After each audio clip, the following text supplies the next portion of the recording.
माननीय सभापति महोदय जी, मैं आपका शुक्रिया अदा करता हूं कि आपने मुझे बोलने का मौका दिया और मैं आपके माध्यम से माननीय मंत्री जी से कहना चाहता हूं कि मेरी लोकसभा क्षेत्र संभल जो विधानसभा कुंदरकी के ब्लॉक मुंडा पांडे के अंदर एक एयरपोर्ट का उद्घाटन किया गया 2024 के लोकसभा के चुनाव से पहले, और खाली वहां का नहीं बल्कि कई एयरपोर्ट का उद्घाटन किया गया वोटों को साधने की वजह से।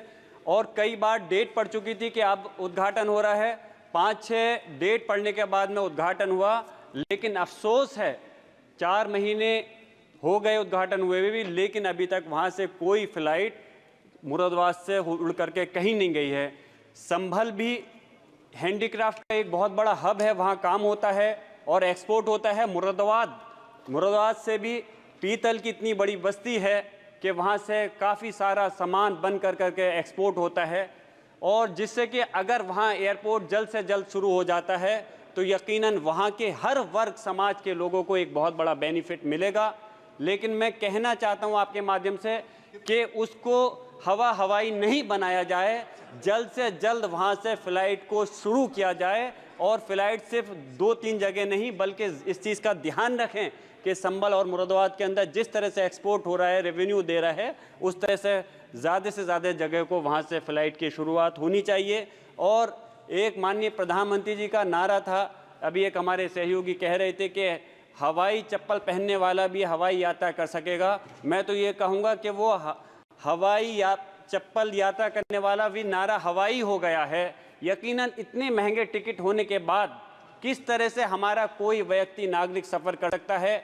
जो प्राइवेट एयरलाइन है, क्योंकि आप लोग निजीकरण पे ज़्यादा भरोसा करते हैं, आपने एयरपोर्ट को इंडियन एयरलाइन को भेज दिया, एयरपोर्ट को प्राइवेट करते जा रहे हैं।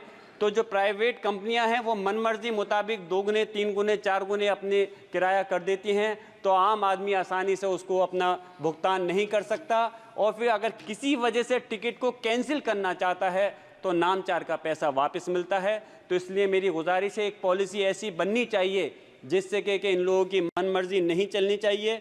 और जो निजीकरण आप लोग लगातार करते जा रहे हो, निजीकरण में ज़्यादा विश्वास है, तो मैं गुजारिश करूंगा आने वाले समय के अंदर, क्योंकि आप दूसरी नई एयरलाइन तो जो इंडियन एयरलाइन थी, एक भारत सरकार की पहचान थी, उसको तो आपने ख़त्म कर दिया। मैं उम्मीद करता हूं आने वाले समय में और किसी एयरपोर्ट का निजीकरण नहीं होने देंगे। ख़ास तौर से एयरपोर्ट के अंदर खाने और पानी की जो भी होती हैं चीज़ें होती हैं, अगर कोई नागरिक जाए, कोई अगर सफ़र कर रहा हो तो उसको खाने पीने की चीज़ें लेने के लिए कई बार सोचना पड़ता है। मेरी दरख्वास्त है माननीय मंत्री जी से, इस चीज़ पे भी पॉलिसी बनाएं और इस चीज़ पे कंट्रोल होना चाहिए कि कोई व्यक्ति अगर सफ़र कर रहा है तो उस चीज़ पे भी कंट्रोल होना चाहिए कि खाने पीने की चीज़ें में एक लिमिट होनी चाहिए, अननेसेसरी मनमर्जी मुताबिक उसके दाम नहीं बढ़ने चाहिए। मैं आप अपनी बात यहीं ख़त्म कर रहा हूँ और आपने मुझे बोलने का मौका दिया, इस उम्मीद के साथ में कि आपका संज्ञान माननीय मंत्री जी का दिलाना चाहता हूँ कि मेरी बात पे गौर करते हुए हमारा मुरादाबाद संभल के जो एयरपोर्ट है उसको जल्द से जल्द शुरू कराने का काम करेंगे। धन्यवाद। माननीय श्री अजय भट्ट जी।